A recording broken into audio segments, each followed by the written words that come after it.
नमस्कार बंधुगण मु रिवेश आपण समस्त को स्वागत जनाऊँ मो यूट्यूब चैनल को।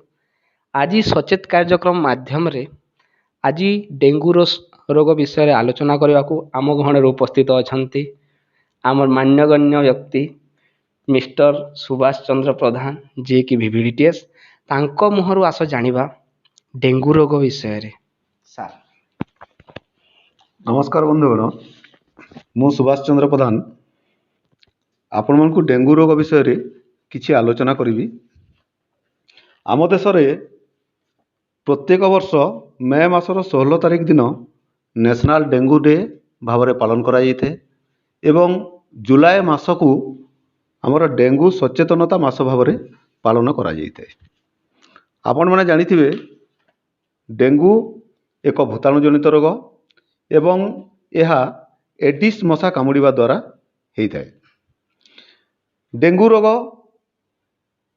साधारणतः 4 प्रकार देखा जाए।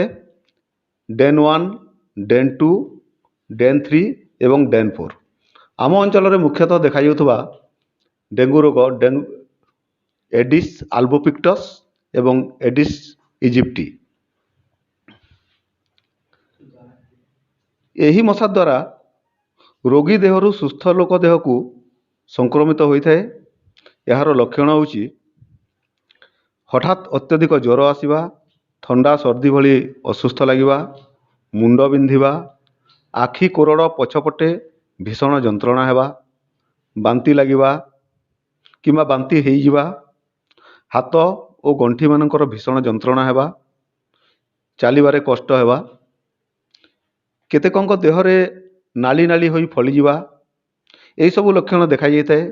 डेंगू ज्वर लक्षण 2 ରୁ 7 दिन पर्यंत रही है। बेले बेले 2-3 दिन ज्वर हो छाड़ी जाए, पुणी 2-3 दिन पर ज्वर आसी पारे।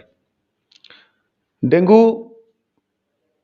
बढ़ीगले यह विपद लक्षण देखा जाए एवं यार विपद लक्षण गुड़िक हूँ पेटरे अधिक जंत्रणा हेबा, पाटी, दांत, नाक, आखि भितरु तथा चर्मरू रक्त बाहरिबा, अत्यधिक बांती हेबा, बांती रे रक्त पड़िबा, कला झाड़ा हेबा, अत्यधिक शोष लगिबा और पाटी सुखीजिबा, चर्म ठंडा लगिबा बा मलिन पड़िबा। ए सब लक्षण गुड़िक विपदजनक लक्षण होता है। आम देहर रक्त कणिकार श्वेत रक्त, लोहित रक्त कणिका एवं अणुचक्रिका थाए। तेणु डेंगू रोग होगा द्वारा देहरु अणुचक्रिकार मात्रा कमी जाए, जहाद्वारा कि शरीर विभिन्न अंशरू रक्त बाहर संभावना थाए। यह एक मारात्मक रोग। रक्तस्रावी डेंगू ज्वर और डेंगू शॉक लक्षण वाली देखादेले यह मारात्मक होता है, मात्र उपयुक्त चिकित्सा द्वारा रोगी भल हो जाए। सान पिला और गर्भवती क्षेत्र में एपरी डेंगू अधिक विपदपूर्ण होता है। आपण माने डेंगू रोगर भूताणु किपरि संक्रमित होता है ता विषय में आपको टिके बताऊँगी। डेंगू रोगी को एडिस मशा कामुड़िले डेंगू भूताणु मशा देहरे प्रवेश करिଥାଏ। मशा देहरे डेंगू भूताणु 8 ରୁ 10 दिन पर्यंत बढ़ी थाए। डेंगू भूताणु द्वारा संक्रमित मशा सुस्थ लोक को कामुड़िले डेंगू भूताणु सुस्थ लोक देहरे प्रवेश करिଥାଏ। डेंगू द्वारा एकबलके गोटे जगार अनेक लोक पीड़ित होबार देखा जाए। गोटे परिवार समस्ते एकाबलके रोग में आक्रांत हो पारती। आपण मैंने मन रखिए कि एडिस मशा केवल दिन बेला सकाल समय एवं संध्या समय से कामुड़ी थाए। एडिस मशा डेंगू रोगी को कामुड़ीबार अल्प समय मध्य जदि सुस्थ लोक को कामुड़िबो ताहेले मध्य डेंगू संक्रमित हो पारे। आमे एडिस मशा को देखि आमे चिन्हि परिबा। एडिस मशा देखा कला, अन्य मशा मानक ठारू आकार रे सान। यही मशार देहरे, गोड़े और पिठी रे धला धला गार पड़ी थाए, तेणु सहजरे चिन्हि हुए। यही मशा को बाघुआ मशा बोली मध्य कहा जाए।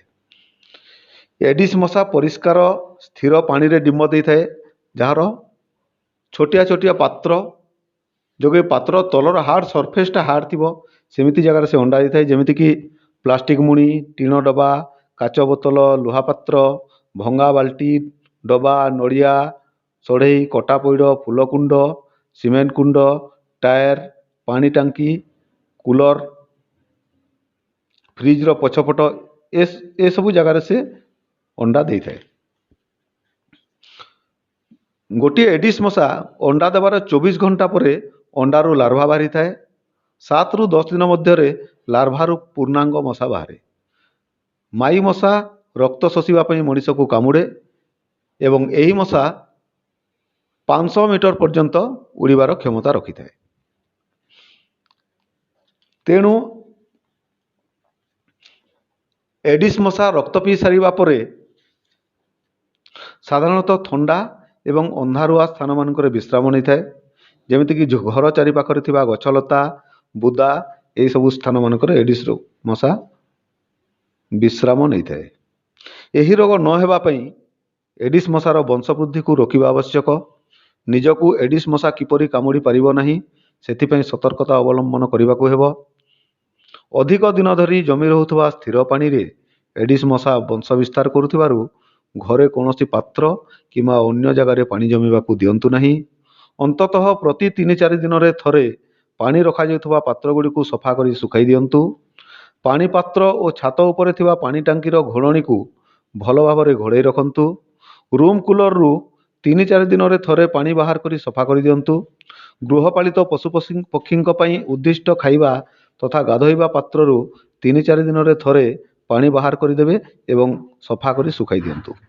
ମଶା କାମୁଡ଼ାରୁ ରକ୍ଷା ପାଇବା ପାଇଁ ଗୋଡ଼, ହାତ ତଥା ପୁରା ଶରୀରକୁ ଘୋଡ଼ାଇ ପାରୁଥିବା ପୋଷାକ ପିନ୍ଧନ୍ତୁ, ଯେମିତିକି ଲମ୍ବା ଧୋତି, ଫୁଲ୍ ପ୍ୟାଣ୍ଟ ଓ ଫୁଲ୍ ସାର୍ଟ ଇତ୍ୟାଦି। ମନେ ରଖନ୍ତୁ, ଡେଙ୍ଗୁ ରୋଗ ଏକ ମାରାତ୍ମକ ରୋଗ ହେଲେ ବି ଆମେ ଯଦି ସଚେତନତା ହୋଇପାରିବା ତାହେଲେ ଏହି ରୋଗରୁ ଆମେ ରକ୍ଷା ପାଇପାରିବା ତଥା ଆମ ଅଞ୍ଚଳକୁ ଆମେ ଡେଙ୍ଗୁ ମୁକ୍ତ କରିପାରିବା। ତେଣୁ ଆପଣମାନଙ୍କୁ ଅନୁରୋଧ କରୁଛୁ, ଆମର ଡେଙ୍ଗୁ ନିୟନ୍ତ୍ରଣ କାର୍ଯ୍ୟରେ ଆପଣମାନେ ଅଂଶୀଦାର ହୁଅନ୍ତୁ ଏବଂ ଦେଶକୁ ତଥା ନିଜ ଅଞ୍ଚଳକୁ ଡେଙ୍ଗୁ ମୁକ୍ତ କରିବାରେ ସାହାଯ୍ୟ କରନ୍ତୁ। ଧନ୍ୟବାଦ।